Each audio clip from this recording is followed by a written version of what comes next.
यहाँ पर king of kitchen के नाम से जाने जाने वाले एक शेफ को किसी ने सूप में जहर मिलाकर दे दिया। इस वजह से उसकी याददाश्त चली गई और वह अपनी पुरानी जिंदगी को भूलकर एक भिखारी की तरह रहने लगा। तभी एक औरत आलू लेकर आती है और वह नीचे गिर जाते हैं। उस शेफ ने उन आलूओं को उठाकर उस औरत को दिया। उस औरत को उसकी हालत देखकर उस पर दया आ गई और उसने उसे अपने किचन में काम दे दिया। लेकिन वहां के एक हेड शेफ को वह पसंद नहीं था, इसलिए उसने उसे जल्द से जल्द काम से निकालने के लिए उसे मांस को छोटे टुकड़ों में काटने को कहा। लेकिन वह अपनी बात पूरी भी नहीं कर पाया कि उसने एकदम सही साइज में मांस को काटकर उसे दे दिया।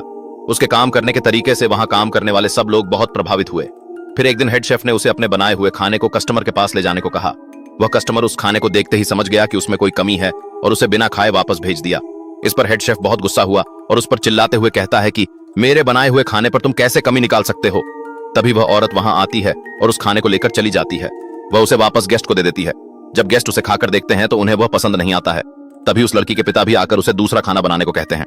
जब वह लड़की किचन में जाती है तो वह शेफ से कहती है कि तुम्हारे बनाए हुए खाने में कोई स्वाद नहीं है। इस पर वहां मौजूद सभी शेफ डर जाते हैं।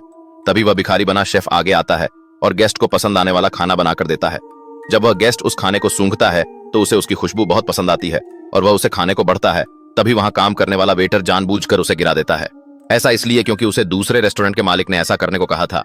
ऐसा इसलिए क्योंकि यह गेस्ट एक रेस्टोरेंट को बंद करा सकता था, इसलिए वह किसी भी तरह एक समस्या खड़ी करके इस रेस्टोरेंट को बंद कराना चाहता